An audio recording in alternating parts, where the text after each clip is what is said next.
En diciembre de 1989, mientras en Europa del Este caían gobiernos comunistas tras revueltas pacíficas, Rumania vivió algo distinto. Lo que ocurrió fue mucho más oscuro y mucho más violento que las transiciones en otros lugares. Mientras los alemanes del este derribaban el muro de Berlín, Rumania caía en tiroteos y pánico, terminando con el régimen comunista más violento de Europa. En el video de hoy veremos la Revolución Rumana, por qué fue tan violenta y el sangriento destino que tuvo su dictador de décadas. Quizás convenga empezar explicando por qué Rumania explotó tan violentamente. Rumania estuvo mucho tiempo marcada por el control, la privación y el miedo. Nicolae Ceausescu había gobernado Rumania desde 1965 y a lo largo de casi un cuarto de siglo transformó el país en una de las dictaduras más opresivas del bloque oriental. A diferencia de otros líderes comunistas que adoptaron reformas con cautela en los años 80, Ceausescu rechazó por completo la liberalización y en su lugar decidió reforzar su control sobre todos los aspectos de la vida rumana. El régimen gastó grandes recursos en un culto a la personalidad que mostraba a Ceausescu como un genio visionario, mientras la gente sufría pobreza y constante vigilancia. La Securitate, la policía secreta rumana, era una de las fuerzas de inteligencia más temidas en todo el mundo, manteniendo una vasta red de medio millón de informantes. En un país de 23 millones de habitantes, nunca se sabía si alguien escuchaba. Comentarios casuales podían causar interrogatorios, despidos, cárcel o algo peor.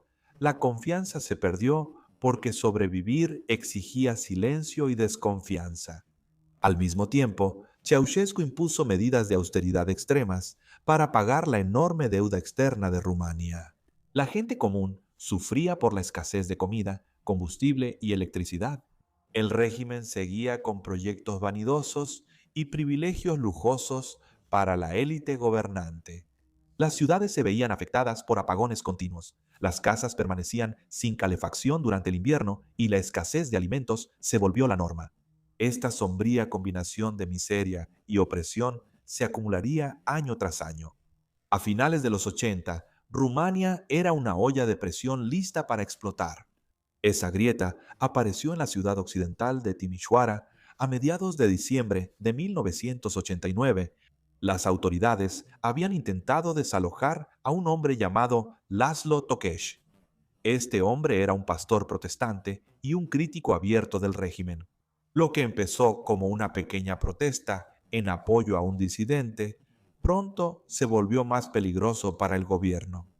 Residentes salieron a las calles coreando consignas, pidiendo que Rumania despertara y exigieron la caída del régimen comunista. El régimen respondió de inmediato. Las fuerzas de seguridad usaron munición real. Vehículos blindados patrullaron la ciudad y los soldados recibieron orden de no mostrar piedad. Se disparó contra multitudes de civiles desarmados, a veces directamente, a veces de manera indiscriminada. Testigos presenciales describieron confusión y terror, con personas cayendo al suelo baleadas y otras pisoteándose al intentar escapar. Familias buscaban desesperadas a sus seres queridos entre el caos. Los hospitales se llenaron rápidamente de heridos, mientras que los cadáveres eran retirados bajo la oscuridad y cremados en secreto para ocultar la magnitud de las matanzas. Para el 17 de diciembre, Timișoara estaba prácticamente bajo ocupación militar y decenas de personas habían muerto. El régimen dijo que agentes extranjeros causaron los disturbios. La realidad era clara para quienes veían desde otras partes de Rumania. El gobierno estaba dispuesto a matar a sus ciudadanos para seguir en el poder. Decidido a reafirmar su autoridad, Ceausescu ordenó un mitin en Bucarest el 21 de diciembre, esperando que una demostración coreografiada de lealtad demostrara su control. Miles de trabajadores fueron llevados en autobuses a la capital, repartieron banderas y la televisión estatal preparó la transmisión del supuesto triunfo de la obediencia. En cambio, se convirtió en el momento en que el régimen colapsó públicamente. Cuando Nicolae Ceausescu inició su discurso desde el balcón del Partido Comunista, la multitud reaccionó de forma impredecible, murmurando y luego abucheando. Ceausescu, visiblemente confundido, levantó la mano varias veces intentando restablecer el orden. Las cámaras captaron su pánico en tiempo real. En segundos, la ilusión de control desapareció y la transmisión se cortó abruptamente. Ese instante, repetido después, mostró al país que el dictador ya no era intocable ni temido, y que la gente compartía la misma rabia. La revelación provocó protestas esa noche en la capital. El régimen respondió con la misma brutalidad, mientras manifestantes llenaban las calles de Bucarest, coreaban consignas y levantaban barricadas improvisadas. Las fuerzas de seguridad irrumpieron. Soldados y policías antidisturbios dispararon de nuevo contra manifestantes desarmados, y vehículos blindados rompieron barricadas y embistieron a la gente. Dispararon a personas en toda la capital, incluyendo estudiantes, trabajadores y transeúntes que ni siquiera habían participado en las protestas. Testigos recordaron después haber visto cuerpos tirados en las calles, mientras otros intentaban desesperadamente brindar ayuda, solo para ser repelidos por el fuego continuo. Las ambulancias fueron detenidas o rechazadas. Los hospitales estaban desbordados y las familias pasaron la noche buscando a sus familiares que nunca regresaron a casa. Unas 300 personas resultaron heridas y 66 murieron la primera noche y pronto habría más víctimas. Además, esa misma mañana ocurrió algo más: la sospechosa muerte de un ministro de defensa llamado Vasili Melee. Esto causó la deserción del ejército rumano. Su muerte se declaró suicidio, aunque muchos creían que fue asesinado por negarse a disparar a civiles.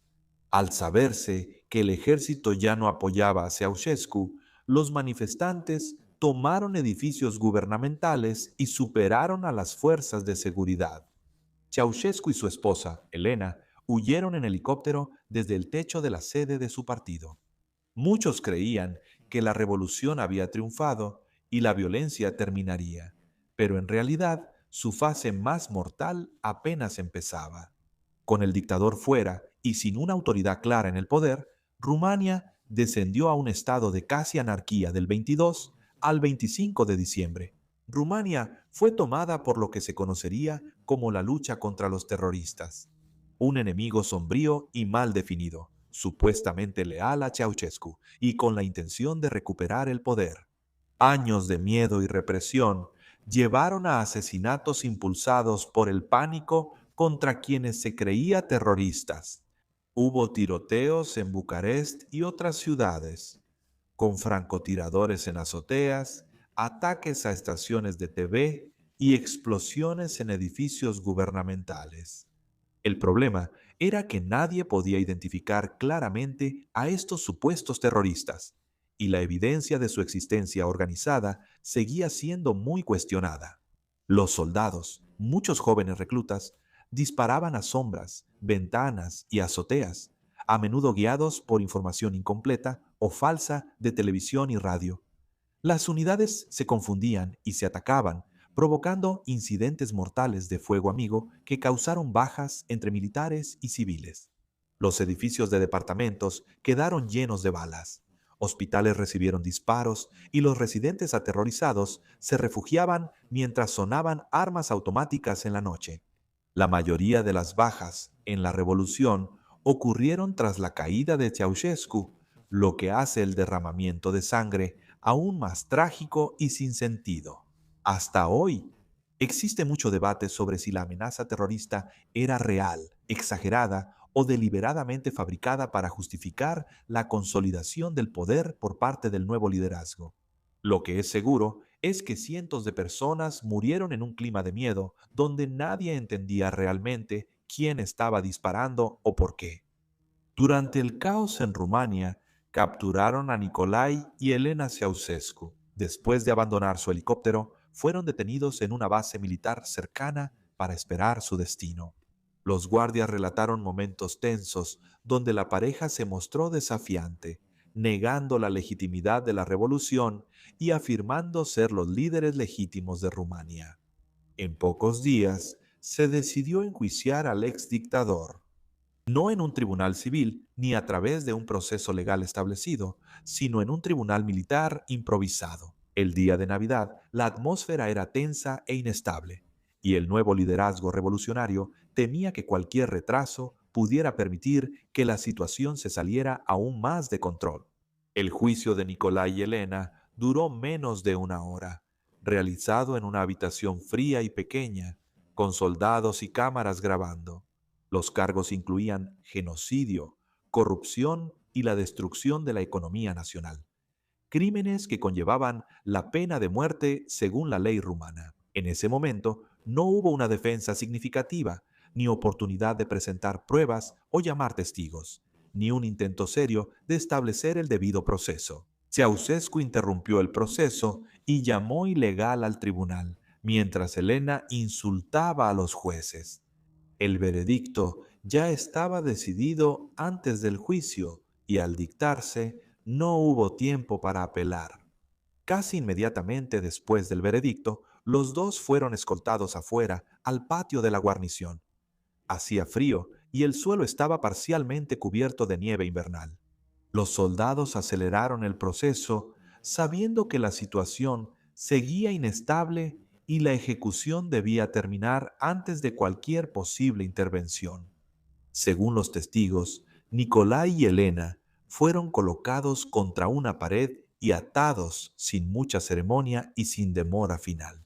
Nicolai se mantuvo desafiante ante el pelotón de fusilamiento mientras preparaban sus armas. Cantó el himno comunista, aferrándose a la ideología que marcó su gobierno, incluso mientras todo se derrumbaba. Elena gritó furiosa a los soldados momentos antes de que se dieran las órdenes. El pelotón de fusilamiento abrió fuego casi al mismo tiempo. La ejecución terminó en cuestión de segundos. Tanto el esposo como la esposa murieron instantáneamente, poniendo fin a casi 25 años de su régimen autoritario en Rumania. Los cuerpos fueron filmados y mostrados en la televisión nacional por decisión de las nuevas autoridades para demostrar que su gobierno había terminado para muchos rumanos. Las imágenes fueron impactantes, pero también una confirmación tranquilizadora de que el hombre que había gobernado con tanto terror realmente se había ido. La rapidez y brutalidad de la ejecución generaron dudas sobre la justicia, la venganza y si la revolución realmente evitó la violencia del sistema destruido. Para cuando la violencia disminuyó, el número total de muertes en la Revolución Rumana fue de 1.104.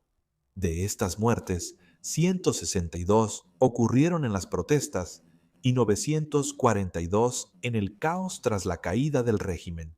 Hasta 3.000 personas también resultaron heridas. La Revolución Rumana de 1989 se distingue del resto de la transición del comunismo en Europa del Este, no por haber tenido éxito, sino por lo violenta que fue. Reveló la fragilidad de un sistema basado en el miedo y sus posibles consecuencias aterradoras. Rumania obtuvo su autonomía, pero la pagó con sangre derramada en las calles, en los hospitales y con una ejecución en el día de Navidad.